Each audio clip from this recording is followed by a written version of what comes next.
ये कहानी है टोनी स्टार्क नाम के एक बहुत ही होशियार और अमीर आदमी की। टोनी बचपन से ही बहुत जीनियस था। उसने काफी कम उम्र में ही टेक्नोलॉजी की फील्ड में महारत हासिल कर ली थी। टोनी के पिता हावर्ड स्टार्क एक साइंटिस्ट थे और वो यूएस मिलिट्री के लिए हथियार बनाने का काम करते थे। जब टोनी 21 साल का था तब उसके माँ बाप एक एक्सीडेंट में मारे गए, जिसके बाद टोनी और उसके पिता के दोस्त ओबाडिया स्टेन ने मिलकर कंपनी को संभाला। टोनी अपनी कंपनी स्टार्क इंडस्ट्रीज का मालिक था और ओबाडिया स्टेन कंपनी का मैनेजर। टोनी ने अपने देश के लिए बेहतर से बेहतर हथियार बनाए और अपनी कंपनी को बुलंदी पर पहुंचा दिया। मगर टोनी काफी गैर जिम्मेदार इंसान था, जिसकी वजह से ओबाडिया स्टेन उससे बहुत चिढ़ता था।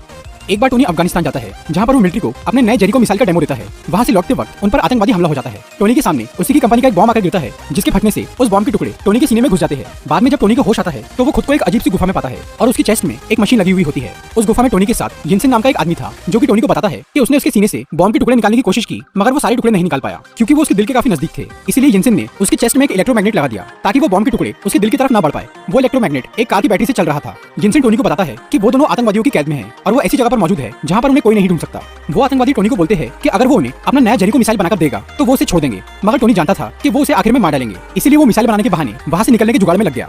उन आतंकवादियों के पास स्टार्क इंडस्ट्रीज के सभी हथियार मौजूद थे, जो कि टोनी को बिना बताए उन्हें बेचे गए थे। टोनी ने उन हथियारों का इस्तेमाल करके एक आर्क रिएक्टर बनाया। आर्क रिएक्टर इलेक्ट्रिक जनरेट करने वाला एक डिवाइस है, जिसका इन्वेंशन टोनी के पिता ने किया था। उसके पिता ने एक बड़ा आर्क रिएक्टर बनाया था, जिससे उनकी फैक्ट्री को पावर मिलता था, पर टोनी ने उसी डिजाइन को काफी छोटे लेवल पर बनाया ताकि वो उसे अपनी चेस्ट में लगा सके और कार की बैटरी से छुटकारा पा सके। इस आर्क रिएक्टर में इतना पावर था कि वो कई सालों तक उसकी चेस्ट के इलेक्ट्रोमैग्नेट को चला सकता था। लेकिन टोनी ने वो रिएक्टर सिर्फ इलेक्ट्रोमैग्नेट को पावर देने के लिए नहीं बनाया था, बल्कि वो तो इसका इस्तेमाल किसी और काम के लिए करना चाहता था। जिनसेन के साथ मिलकर टोनी एक मैकेनिकल आर्मर तैयार करता है, जिसे वो अपने आर्क रिएक्टर से पावर देता है। इस आर्मर की हेल्प से टोनी वहां से निकलना चाहता था। जब वो सूट बन जाता है और टोनी उसे पहन रहा होता है, तब वहां के लोगों को शक हो जाता है और वो सब हमला करते हैं। मगर जिनसेन टोनी को बचाने के लिए अपनी जान दांव पर लगा देता है। टोनी अपनी सूट की मदद से कुछ आतंकवादियों को मार देता है और उनके कई सारे हथियार तबाह करके वहां से निकल जाता है। फिर वो दूर एक रेगिस्तान में आकर गिरता है और उसका सूट टूटकर बिखर जाता है। जिसके बाद टोनी का दोस्त जेम्स रोड्स, जो कि एक मिलिट्री ऑफिसर है, वो टोनी को ढूंढकर वापस न्यूयॉर्क लाता है। वापस लौट के टोनी सबके सामने ये अनाउंस कर देता है कि अब से स्टार्क इंडस्ट्रीज हथियार बनाना बंद कर देंगी, क्योंकि इन हथियारों का गलत इस्तेमाल किया जा रहा है। टोनी के इस फैसले से ओबाडिया स्टेन और कंपनी के सभी लोग उस पर बहुत गुस्सा हो जाते हैं। लेकिन टोनी अपने फैसले पर अटल रहता है और वो वेपन मैन्युफैक्चरिंग की बजाय रिन्यूएबल एनर्जी सोर्स और आर्क रिएक्टर टेक्नोलॉजी पर ध्यान देना शुरू करता है।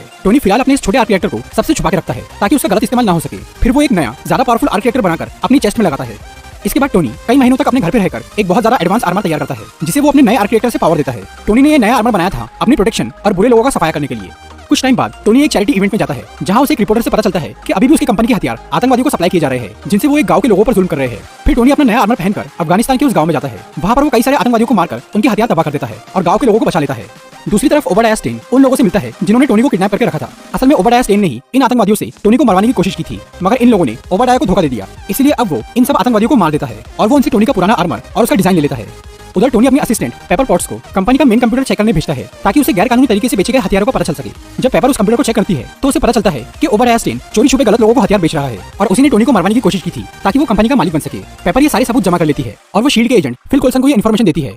दूसरी तरफ ओबाडिया स्टेन टोनी के पुराने आर्मर के डिजाइन से अपने लिए एक नया आर्मर बना लेता है, मगर वो सूट को पावर देने के लिए वैसा आर्क रिएक्टर नहीं बना पाता। इसलिए वो टोनी के घर जाकर उसे कुछ देर के लिए पैरालाइज करता है और उसका आर्क रिएक्टर छीन लेता है और वो उसे अपने सूट पर लगाकर उसे चालू कर देता है। फिर टोनी किसी तरह से अपने पुराने आर्क रिएक्टर तक पहुंचता है और उसे अपनी चेस्ट में लगा लेता है। ये पुराना रिएक्टर इतना अच्छा नहीं था कि वो नए सूट को पावर दे सके। फिर भी टोनी अपना आर्मर पहनकर ओबाडिया को रोकने के लिए जाता है। उधर पेपर पॉट्स शील्ड के एजेंट्स के साथ ओबाडिया स्टेन को गिरफ्तार करने के लिए जाती है, पर वो अपना सूट पहनकर सब पर हमला कर देता है। तभी टोनी वहां पर पहुंचता है। वो ओबाडिया को रोकने की कोशिश करता है, लेकिन उसके सूट में पुराना आर्क रिएक्टर लगा होने की वजह से वो ओबाडिया के आगे कमजोर पड़ जाता है। इसलिए टोनी उसे अपनी कंपनी की छत पर लेकर जाता है, जहां पर वो बड़ा आर्क रिएक्टर लगा हुआ था, और वो पेपर की हेल्प से उस बड़े आर्क रिएक्टर को ओवरलोड कर देता है, जिसकी वजह से ओबाडिया स्टेन मारा जाता है। अगले दिन स्टार्क इंडस्ट्रीज में एक प्रेस कॉन्फ्रेंस होती है उस हादसे के बारे में जानने के लिए। शील्ड के लोग टोनी को मीडिया के सामने झूठ बोलने के लिए कहते हैं, पर वो सबके सामने ये कबूल कर लेता है कि वो खुद आयरन मैन है। मूवी के खत्म होने के बाद जो पोस्ट क्रेडिट सीन आता है, उसमें शील्ड के director Nick Fury Tony Stark के पास आते हैं। वो टोनी को बोलते हैं कि वो दुनिया में इकलौता सुपर हीरो नहीं है, बल्कि उसके जैसे और भी लोग हैं। निक फ्यूरी टोनी से एवेंजर्स इनिशिएटिव यानी सुपर हीरो की एक टीम बनाने की बात करते हैं।